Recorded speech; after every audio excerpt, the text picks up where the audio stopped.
Today we look at the point-and-click mystery adventure Crowns and Pawns Kingdom of Deceit, which mostly takes place in Lithuania. Who's aware now? Yeah, even some characters in the game don't know what or where that is. That East European country shares a border with Poland, Belarus, Latvia, and Kaliningrad, and it's the home country of the indie dev studio Tag of Joy, who made the point-and-click adventure Crowns and Pawns. I got the chance to talk to one of the founders, Šarūnas Ledas, and he told me why they chose point-and-click, why they worked together with a historian, and how Lithuania is like for indies. Now on Open Indie.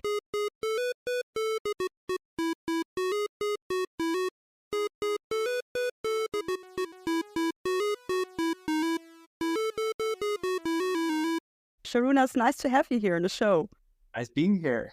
I'm really still really flashed from your game Crowns and Pawns Kingdom of Deceit. That's your new game, which came out this month, May 2022. It's a point-and-click mystery adventure, and I really like this kind of genre. And it's also a classic genre, so it didn't surprise me when I've read that you guys are really fans of such classic adventures, like also Monkey Island and Broken Sword. And I've read that some features of these games have inspired you while making your new game Crowns and Pawns. Apart from them also being point-and-click adventures, how did they inspire you? The company Tag of Joy was founded by myself and my brother. And so we started playing the same games at some point when we were teenagers. And we kind of pretty quickly discovered adventure games. And so obviously they had a big influence on us, even our personalities, but also our professional life and the games that we played later or we wanted to make in the future. So I guess the games in that genre inspired us in general. And of course, they had a big influence on Crowns and Pawns. But I would say that specifically Broken Sword was one of the most influential games for this title, because it has a lot of similarities in its narrative, in its storytelling, in its setting, because it's Crowns and Pawns. I could briefly tell you about the story itself. So it starts with Milda, a girl from Chicago, where she unexpectedly gets a letter that says that her grandfather has died, and she has inherited his house somewhere in Lithuania, because her parents are from there and grandparents as well. So she kind of wants to go there and see what she got and maybe sell it and get some money. But then she comes to Lithuania and she sees that someone was looking for something at the house. And then she discovers that some bad guys are after something, and she starts digging into it. She goes to various historical places like churches, museums, stuff like that, and finds some clues, solves some puzzles, travels around Europe a little bit, and then she may or may not find some historical relic or artifact at the end of the game. So yes, that story is, I guess the storytelling is quite a lot, quite similar to Broken Sword, because it also has real places, but also some fictional places and real historical facts, but also some fiction on top and some mystery on top. And we did something very similar. As for other games, like, I know Monkey Island is obviously a comedic game, but I do think that it has inspired us a bit, and we did put some comedic lines in the game, even though the game is more on the serious side, but the dialogues have some humor. And our writer was definitely inspired by those comedic point-and-click adventures as well. So So yeah, I guess every game that we played inspired us a little bit and ended up in this game one way or another. But also on top of that, we tried to innovate the genre a little bit and add some bits and pieces that haven't been done before or haven't been done before that often. Okay, which ones? So one of the more interesting ones is that you can change the appearance of your character, which is not very very often in point and click adventures. And at first we thought that it's a fun feature, but we're a little bit afraid that people won't like it. But we just went for it, said that let's just base some puzzles on that feature and let's let players have fun with that feature. And when the game went out, we noticed that some players actually say that they didn't know that they wanted this feature before they actually played this game. Me too, I must say. I have to say, really, it's something where when I read it that you can change your clothes, I was like, okay, is that so important? Well, for some puzzles, it actually is. But still, I really had much fun with this. Always when I went by the wardrobe, I always changed my clothes to look different. Well, I guess that's something that quite a lot of players did with the game, and we're very happy that it ended up being a fun feature. But also, as I mentioned and as you mentioned, it's also used for puzzles in a few places in the game. So it's not for fun. So it has like two birds with one stone feature. What actually is your favorite scene in the game in Crowns and Pawns? And if you could describe it, would be great. My personal favorite. Mm? How much can I spoil? Oh, maybe not too much, just in case people haven't played it yet. Okay. Well, my favorite is probably a certain church that you visit late in the game in nighttime. So I guess for the players that haven't played it, I haven't spoiled too much. But for the ones who did, I guess they will probably know what I'm talking about. Okay. So it's yeah, for me it looks quite epic, and I personally liked how the artist solved the atmosphere because, as I mentioned, it's in nighttime, so it's quite atmospheric and has high contrast and stuff like that. So I kind of always like entering that place and seeing it for the first time. Well, not for the first time, obviously, but I feel like seeing it for the first time every time we go there, which I love. But I would say that there's a lot of cool scenes in the game, and that's actually one thing that we did with this game is we didn't have a lot of scenes. It's not like a huge world to explore, but we tried to make every scene count. We tried to make every scene pretty. We tried to put puzzles in every scene to add characters and things to do in every scene. So I would say that every environment, every room that you enter, for me is has its own charm and has its own something, I don't know, something unique that you can see in every scene. So I wouldn't I wouldn't like emphasize any of the specific scene because I think we kind of try to make every one of them interesting. The story mostly takes place in Lithuania, where you guys are also from. Yes. And before you've said that some things in the game are fiction, like I don't think Milda exists, right? Yes. It's that. But some things are also real. What's fake and what's not? Well, the characters are mostly fake or like fictional, although there is one sports fan here in Lithuania that inspired us to add the sports fan in the game. So that one is quite closely based on a real person, but it's obviously the name and even the looks are different from reality.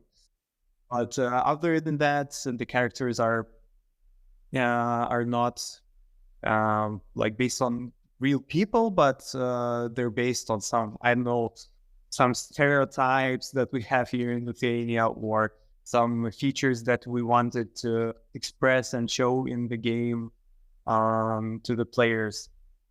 So they're fictional, but they're based on reality one way or another.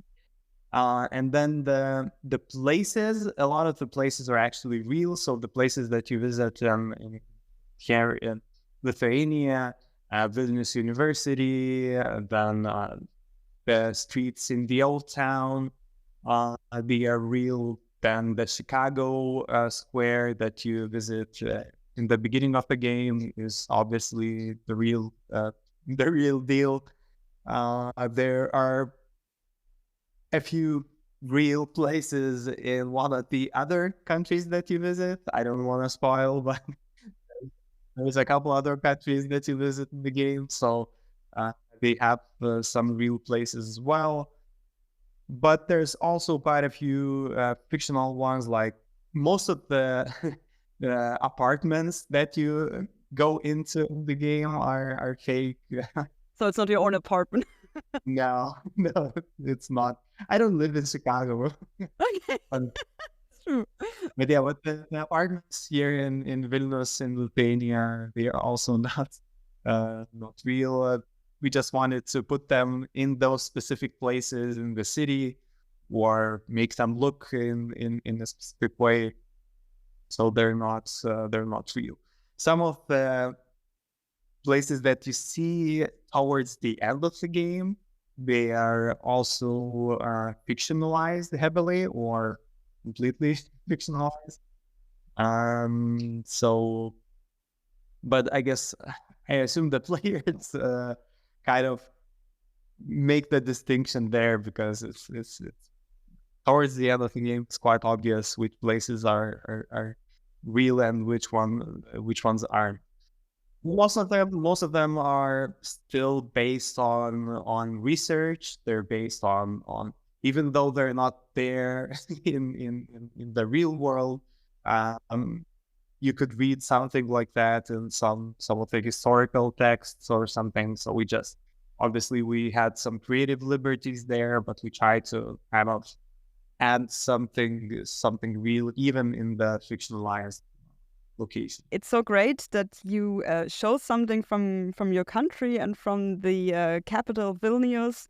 Uh, that's for me so great playing this game and getting to know a bit of Lithuania, especially if you don't know much about it, like me.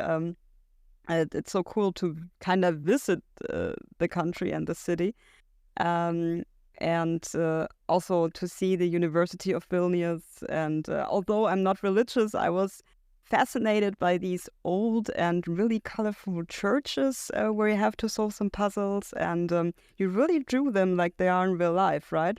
Well, we try to capture the beautiful details that are there, but we also kind of romanticize them a little bit. The game is also not completely realistic. It has a little bit of cartoon in it, so we stylized them a little bit, and as I mentioned, we added a lot of sunny atmosphere in the daytime scenes, and then the nighttime scenes are also kind of saturated, I would say, but just to make them I don't know, more romantic and more interesting to visit. Okay, I see. Actually, the details of the churches, of the streets, of other places, they are pretty accurate, which our main artist wasn't very happy about that, because there's a lot of details in some of the places, But why wasn't he happy? because it's just a lot of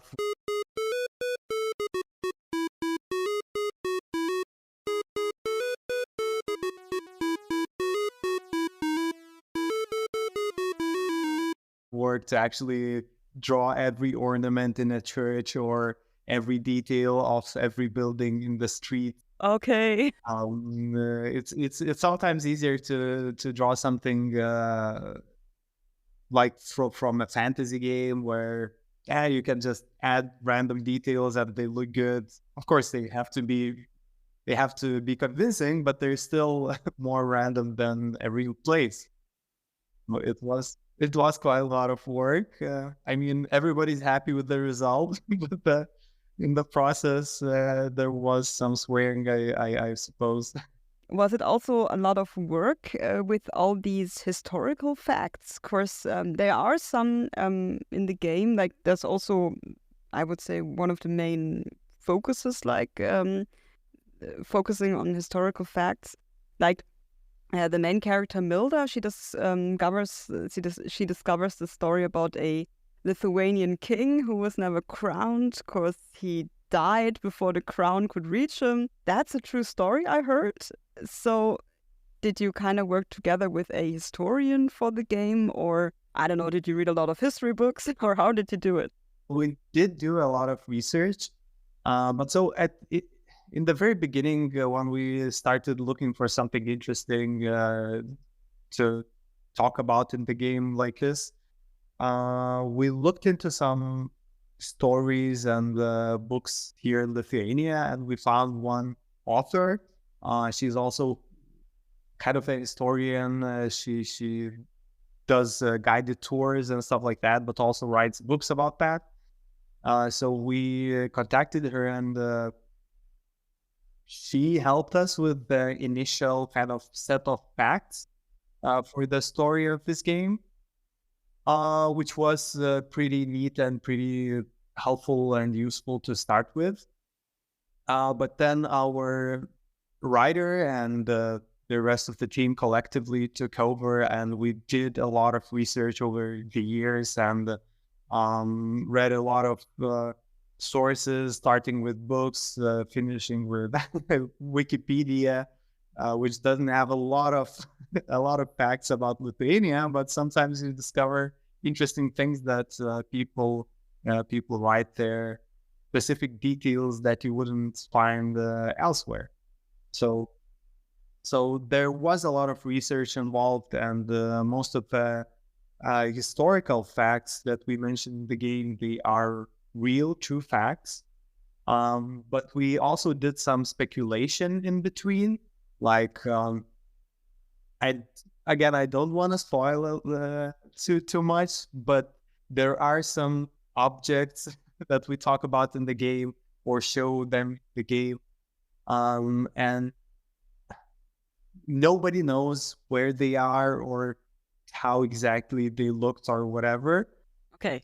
So we did some speculation from what historians think that could have happened or how they could have looked. Some pictures of I don't know, paintings and stuff where it could be accurate or it could not be accurate, but you have to trust something. So there were some like things or facts fictionalized and like interpolated between the real facts, and obviously the main idea is like it's a bit fantasized because it's a mystery game. There's some fantasy, some I know I would even say magic involved, but which is obviously not that realistic. But there are sources that say that these facts could have been true.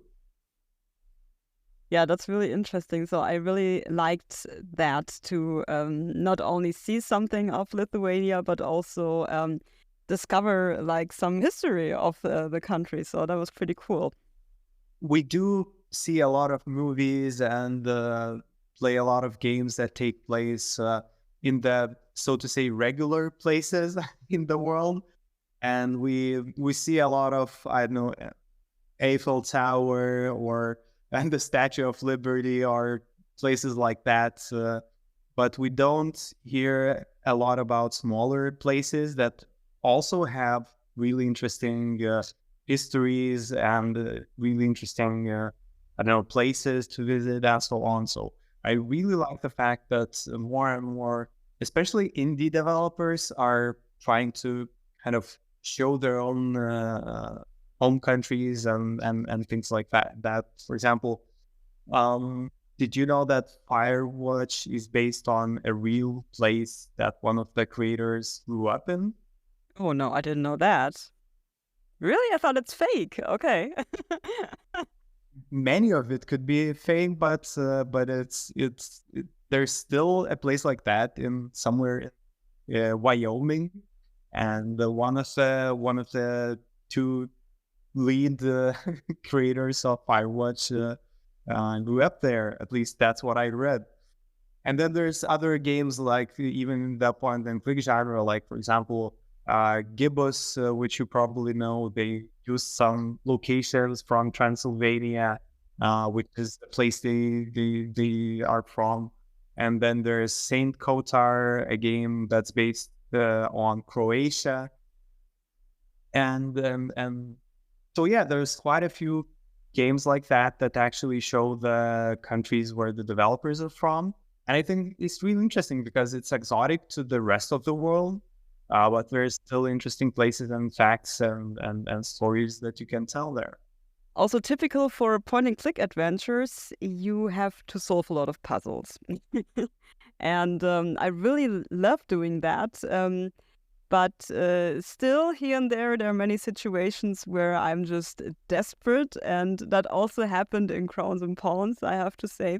I haven't read any walkthroughs yet, so that's something I really want to pull through by myself. But yeah, I thought some puzzles are really quite hard for me. Like, for instance, there's like this cat in the university. Hey, kitty. Ouch. Feisty.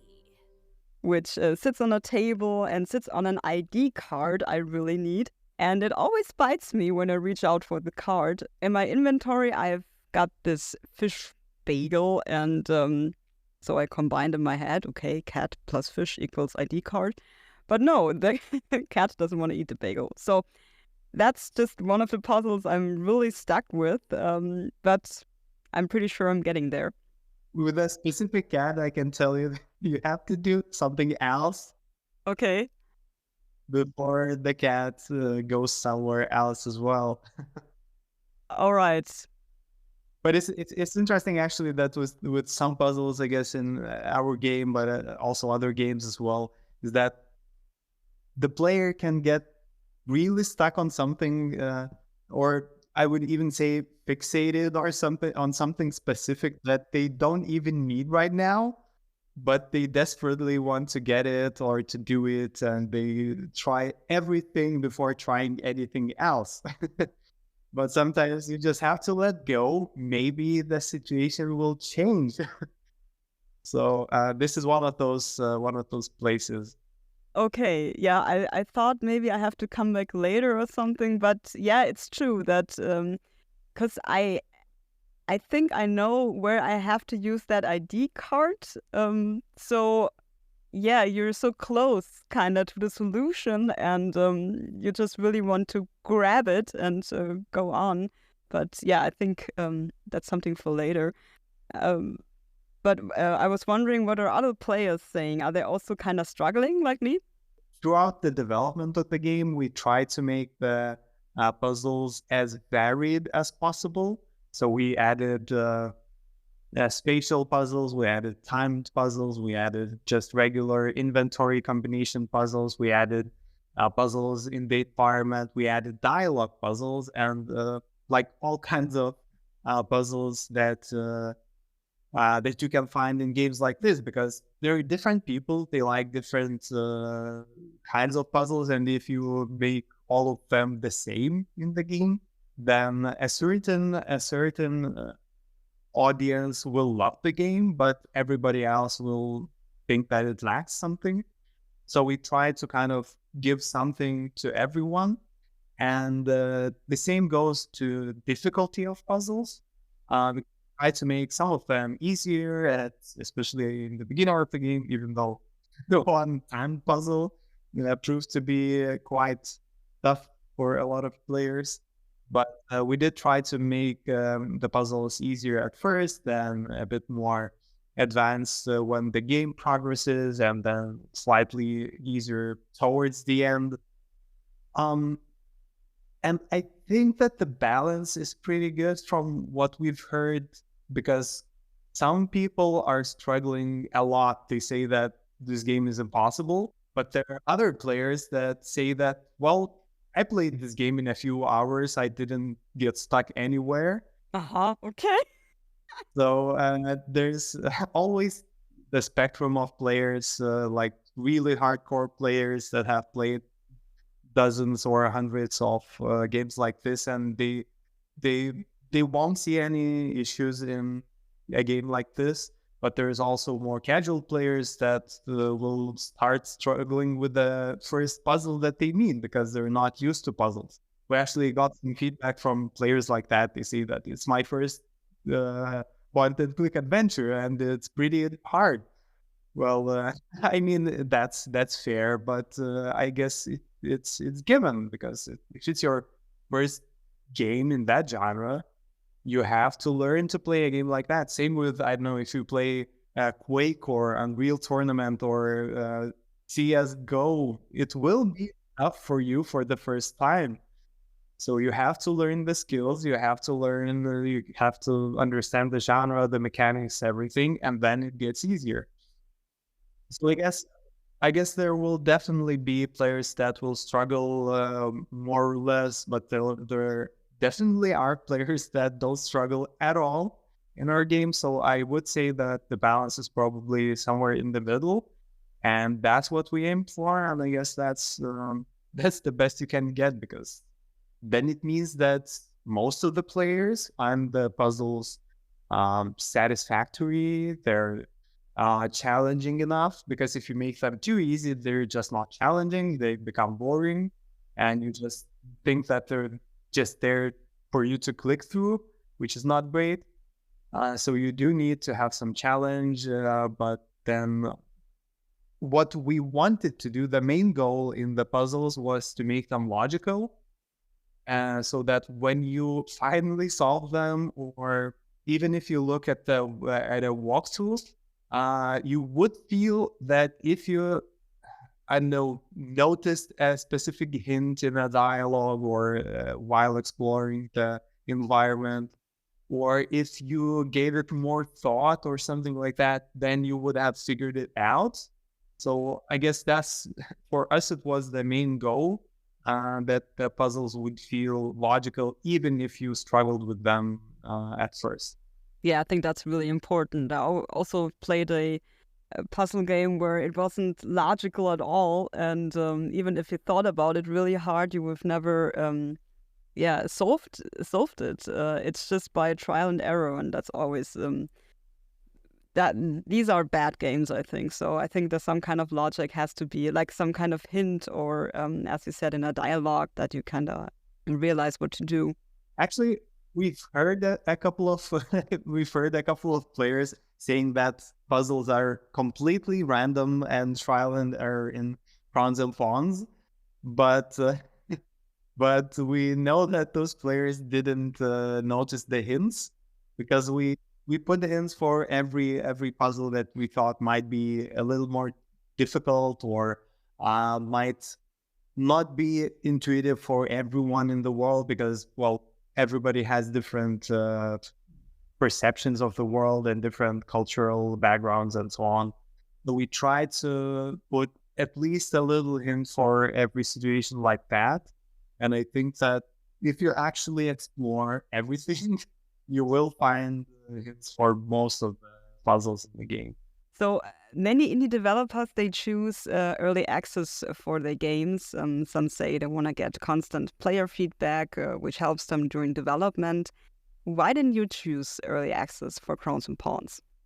Well, that's a good question. In a way that a lot of players, a lot of developers do use that. But I would say that for narrative games, it's not that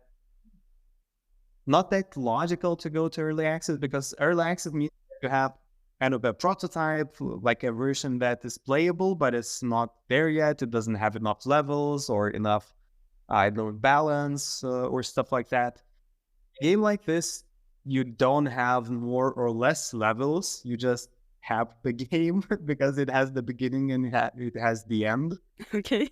And then balancing is not that easy. There's not a lot of places you can balance from user feedback. So it doesn't make a lot of sense to do a lot of user testing before the release, because there's not much you can do about it. But in general, we did want to do more beta testing before the release, but it just took us longer to actually make everything for the game. So we did do some closed testing in the last weeks before the release, and we actually did fix some not huge but some minor issues in the game. And we would have been happy to actually have, I know, 2 or 3 months of beta testing with players, having, I don't know, 50 people or so playing through the game and giving us feedback. So that would be useful, but we just didn't have enough time for that. But early access is not, I would say it's more suitable for games that have like updatable content, like I mentioned, new levels or new campaigns, or I don't know, balancing updates and stuff like that. So simulation games, strategy games, action games, all of those are, I think they can use early access much better than an adventure game. Okay, I see. So your game studio is called Tag of Joy, which you have founded with your brother. How was it founded? How did you get the idea? When we were at school and we started playing adventure games, mostly, and we thought that, well, this is doable if you learn the right skills, like some programming, some art, some whatever, music, and stuff like that. And towards the end of school, we started talking about the idea of having a business, a company that actually makes games. And then we studied, we finished our studies, our bachelor and master degrees. My brother was even in his PhD studies at the time that we founded the company. And we said, of course, we gained some work experience elsewhere, and then said, well, this is probably the right time to actually make that business and found that company. And we did in 2012, 10 years ago almost. Wow, congrats. Yeah, it's amazing. Why the name Tag of Joy? I wish I remembered specifically, but it just sounded fun because it has joy in it. That's kind of a way that you put a smile on a person or something like that. So it sounded good. It's short, but it has some kind of an idea in it. Yeah, and it's unique, I think. Hopefully. I haven't seen another company called like that. What did you do in the early stages of your studio? Like, what projects did you work on? Well, at first we worked with mobile games quite a lot. Very early on, we actually started with augmented reality. Back then, it was not as advanced as it is now. There weren't that many frameworks that you could use to actually track the environment or objects or stuff like that. It was really innovative, and we wanted to try something out with that. We had this idea of making a Tamagotchi game in augmented reality in 2012 or so.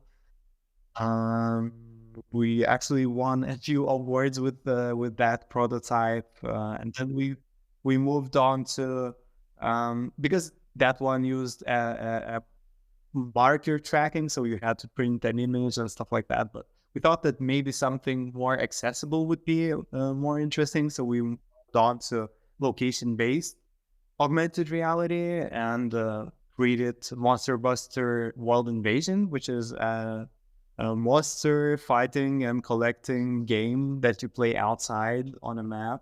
So that's similar to Pokemon Go or something, right? Oh, that is really similar to Pokemon Go. Okay.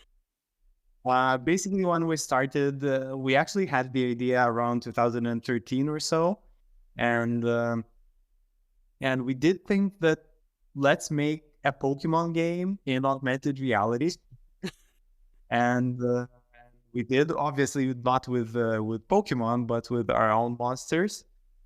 Then a lot of time later, around 2016, I think Pokemon Go was released with the same idea. And we were happy and sad at the same time because they made augmented reality games mainstream. Yeah. And like 2 months before Pokemon Go was released, we had quite a lot of skepticism that who is playing your game going outside? Nobody likes that. Everybody just likes to sit on the couch. And we told them we have a lot of players, a lot of people love that, families love that because parents can go outside with their kids and play a game there. And then Pokemon Go was released, and people changed their minds. But that's amazing. So Monster Buster was in stores before Pokemon Go. Obviously, it wasn't as popular because we didn't have the brand and all the marketing budget that they did. But Monster Buster was the first game like that on the market, and we were quite proud of it. Yeah, that's your idea, actually. But yeah, actually, it was a big project, and we released it, and yeah, over the years, the mobile market actually changed a lot because a lot of ad-based games started getting more popular because people just like free stuff and they don't mind watching an ad once in a while. But we wanted to create something that would have. I don't want to. I don't want to see more value, but more value in the thing that you actually get from the store. Because the free games you have to grind a lot, or you have to buy additional content, in-app purchases, or watch ads to get more stuff more quickly. And we just wanted to make something that people would buy once and they wouldn't have to care about all the economics of the game. So, and we were fans of the point and click genre for a lot of time. We actually knew the writer that wrote this game was our friend for I don't know how many years, even before starting the project. So we knew that we would make a game like that eventually. It took a bit of time, but around I don't know 2016, 17, we thought that let's just focus on this and let's make a narrative game. Let's make an adventure. Let's do it for PC and consoles primarily. Maybe mobile later, but PC and consoles are the main platforms for like purchasable games, like one-time purchase games. So Crowns and Pawns might be out for mobile too at some point? That's possible. Probably not very soon, but it's an option. We always thought about the touch interface, and I remember probably 5 or 6 years ago, I played The Journey Down, another indie point-and-click adventure by a Swedish company. And I played one of the parts because it has 3 parts now. So I played one of the parts on an iPad, and it was great. I just loved how the interface worked. I loved how you interact with the game because you can play it just lying down somewhere or traveling or whatever. So back then we decided that we should probably think about the touch interface as well, even though it's really different from the mouse and keyboard interface. But we did think how it would work. We have some technical base for it, but there's still a long way before we can actually finish that and release it on mobile. And we will focus on consoles first, because we also think that these games are great playing on a couch or on a Switch if you also travel or something. Though we will release it for consoles first, and then definitely consider mobile. Okay. Is Crowns and Pawns also available for Steam Deck? It doesn't support it like officially, but it is playable. People have mentioned that they managed to play it without any issues. So Indie studios, they always have to look for support. Like from the episodes we've done so far, that's always one of the bigger issues. To get their name out and to look for publishers, pitch their projects, and also look for financial support somewhere. So who's supporting you at the moment? So for Crowns and Pawns, we do have a publisher. So we talked to a lot of publishers that released adventure games before. We had quite a few partners that we wanted to work with, and one of them finally said, let's do it.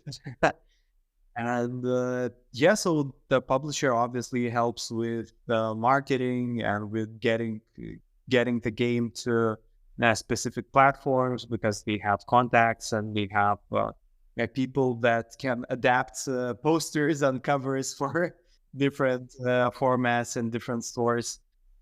So I would say that a publisher for an indie studio is very useful. Of course, you can self-publish, but there's a lot of additional work involved there. So we are happy that we had a publisher, and they did a great job helping us out with the release, and they will keep helping us out with the other releases in the future. So yeah, I think, and I don't think it's anything. There's nothing special about it. A lot of, as you mentioned, a lot of indie developers look for help like that. Financially, I would also mention that we had some European Union support. There's this program called Creative Europe, which supports games specifically. Even The Witcher got some finances from that, even for the third part, which was already a big thing. But I mean, if they can experiment, it's a cultural game as well. They show a lot of Poland and its myths and stories. So I guess it makes sense that the EU supports projects like that. And Crowns and Pawns was also supported by the same program. And then we got a bit of money from the local government as well, because they give some support to the projects that actually get Creative Europe funding. So they co-fund those projects a little bit as well. So those funds didn't cover all the expenses. They covered maybe half of it, but it's still really good for a company like ours, because even though there's some additional paperwork involved, but I would say that it helped us a lot with making the decision to actually experiment with history facts and stories and the locations. And because at first you're not sure if the world will like it, if the world will think that, hey, something about Lithuania, is it interesting for the people, or is it just something that they don't want to hear about? So funds like that actually help take that risk and experiment and kind of make the financial burden easier. So we're happy about that, and we try to like gather the fund from wherever we can. We do a bit of outsourcing as well, so hopefully we will focus more and more on our own original projects in the future. Now that we've released our biggest project to date, and we will continue making adventure games as well as experimenting in other genres and moving forward like that. How is actually the situation in Lithuania for indie developers? Like, is there enough support for them, or what's the gaming industry in general like there? I would say that it's really good for a small country like ours. We didn't have the means and the possibilities to do it when the Western countries could do it, because we didn't have access when Lithuania was in the Soviet Union. We didn't have access to the Western media, so we couldn't play a lot of the games or get the computers or a lot of other things that people in the US or the UK or Germany or anywhere else or a lot of other places in the world had access to. But with all that in mind, I think the gaming industry progressed really well. The oldest game development studio in Lithuania is already over 20 years old, I think. So, and there's quite a few other companies, indie studios as well as bigger ones. And just recently, maybe a year or two ago, Wargaming moved their headquarters here to Lithuania. So we have AAA studios now as well. Even though, like, historically, Lithuania was mostly mobile game development country. And even though at first some people try to make games for consoles and personal computers, and the oldest company that I mentioned, they also worked on Shrek games and Barbie games and games like that for bigger studios. How's that company called? It's called Nord Current. Mm-hmm. So it's pretty big on mobile now. So when the mobile came, they moved to mobile pretty successfully. Then other companies started using Unity back then, and Unity was very good on mobile. So quite a few new companies just started with mobile games at first. So the first 5 or 6 years I would say on the rise of the industry, which was around 2010, 2012. So most of the companies were actually mobile game companies here, but now we have quite a few PC companies and console game companies, and as I mentioned, even AAA companies now. So I would say that the gaming industry is doing pretty good here. Okay, cool. Talking a bit about you, when did you actually start developing games? Like in school back then?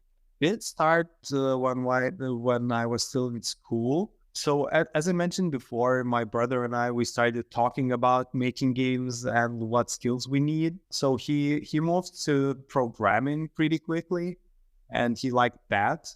I started with art at first, at least more towards that direction.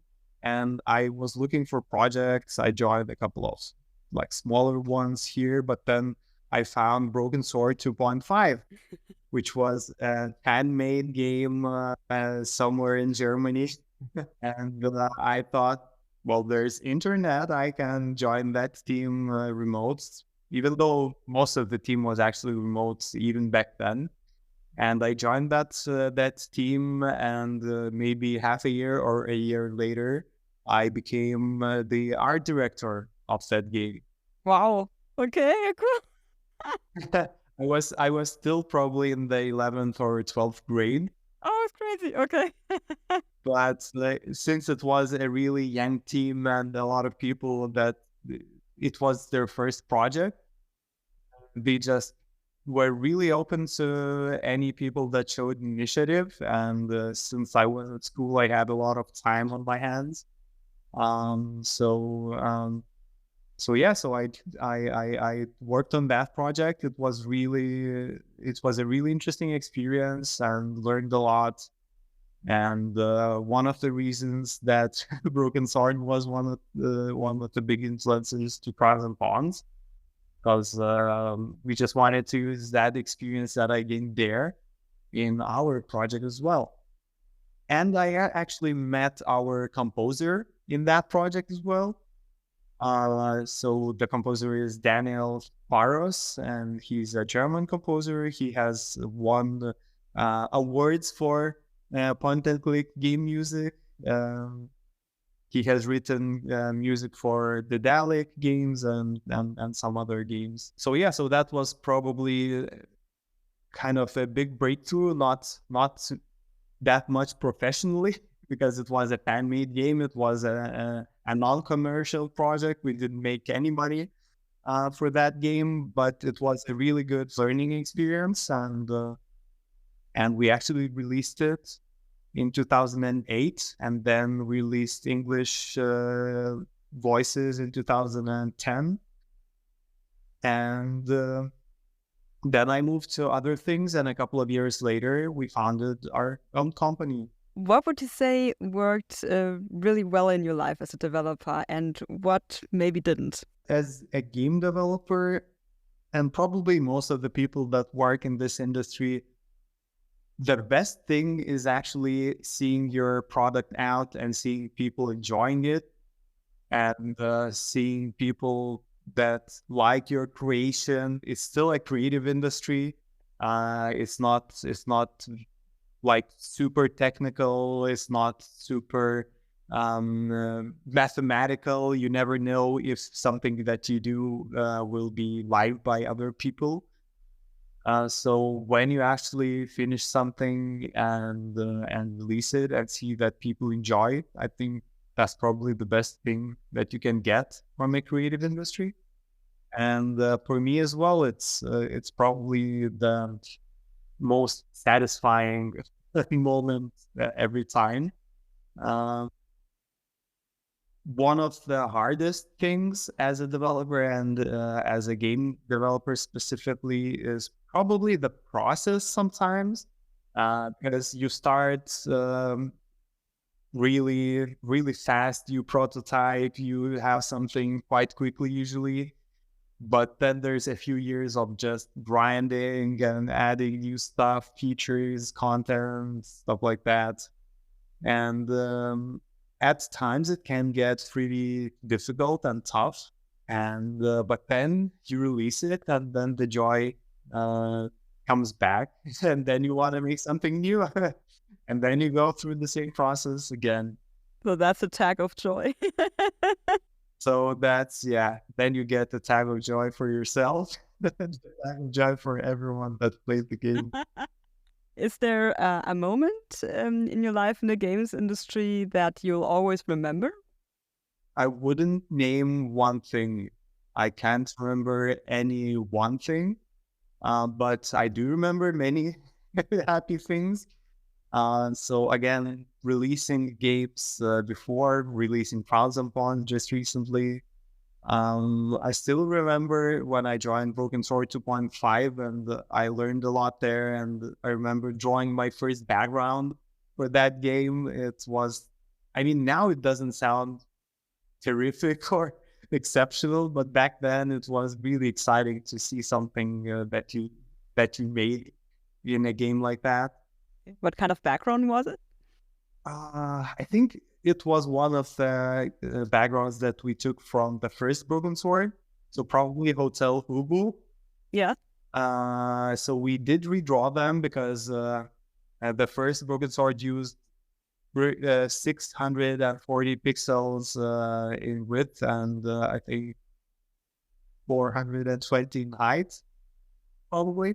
And we did upscale the resolution to 800 in width and 600 in height. So we did have to redraw all the backgrounds for that. Okay. Not bad. So nowadays it sounds funny, but back then it was HD. Yeah, crazy times. And it's actually not so long ago. So that's pretty amazing. It is not so long ago, yeah. And actually, from the interesting and like happy moments as a developer, I love meeting other developers in events. I love meeting other indie developers. I love actually meeting industry veterans like Charles Cecil is, for example, a really nice guy. It's always fun to talk to him about projects, about the industry, or just about weather or anything. It's really nice that we are in contact with Bill Tiller, who is a really cool guy with like tens of years of experience, and it's nice that everyone in this industry is really down to earth, and you can talk to anybody, you can get some insights or just have fun with people like that. But as I mentioned, it's also really cool to meet developers of your own age or even younger to see what they're doing. And I guess I just love being in this industry. I love working in this industry. I love networking in this industry. I love I don't know, reading about this industry or playing games or making them. So I just like a lot of things about being a game developer. Do you maybe have any advice for other indie developers who are maybe just starting out or working on their first project? Probably the first thing that every developer has to learn is, even though you have to have fun in what you're making and like make games that you enjoy making, but you also always have to think about the player. You can't make a game just for yourself, like balance it for yourself and just try to make a game that you would love playing. You have to think about the people that, is there enough players that are gonna play the game like that? Is it gonna be not too easy or not too hard for the people that are gonna play it? Are they gonna like the art style? Are they gonna like the story? Or if it's, I know, if it's an action game, are they gonna enjoy what you do in that game? So I guess a lot of people start by making games for themselves, which is nice and a good learning experience. But at some point, you have to think about the players and try to make a game that as many people will enjoy as you can. But also, as I mentioned, at the same time, you have to think about what you enjoy making. So you have to balance those two things and enjoy the life of a developer. So to sum up, Crowns and Pawns Kingdom of Deceit, your new point-and-click adventure is out now for PC, consoles and mobile coming, mobile maybe. Yes. Are you happy how it turned out? Really happy. A lot of people are giving us a lot of praise and a lot of positive feedback. Even the critics are really positive. We were really waiting for the adventuregamers.com review because that's the outlet that defines, like makes or breaks your game. So they gave us 4 stars out of 5 and a really positive review. Wow. So that means that we made something good. So we are really happy about that. And there's quite a lot of players already playing it and hopefully will play in the future. So yes, happy. Are you actually already working on the next project? Yes. But actually, we are still working on Crowns and Pawns a little bit. We still have to make 1 or 2 improvements in that game. So we will release a couple of updates there. We have one or two unannounced projects, but they're probably not going to be announced very soon.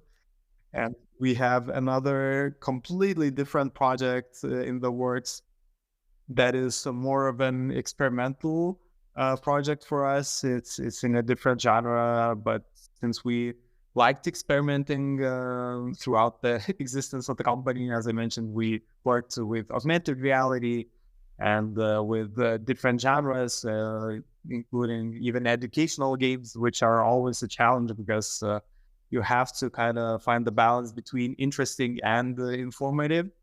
So we did have quite a lot of experience in different types of games, and that's why we are making that game as well, because it's an interesting new experiment for us. But we still love the narrative genre adventures, and we will keep making them and hopefully announce something in the future. Not near future probably, but I would say that 99% that we will release another adventure game in the future. That other project, this experimental one, you can't tell us which genre yet? It's actually already on Steam, so you can under the name of King of the Dwarves. Mm-hmm. And it's kind of a management/simulation game where you dig dungeons, but the innovation is that you dig not in a flat world, like, for example, Dungeon Keeper, but you actually dig in a 3D world. So you can dig up and sideways and wherever you want. And that's probably the main challenge to the developers and to the players of that game. But it's quite early in development, but you can already find and wishlist it on Steam. Okay, pretty cool. I'll check it out. Šarūnas, thanks so much for your time and for all these insights and to get to know a little bit more about Lithuania and your studio. And we wish you all the best, and thanks. Thank you very much. Bye-bye.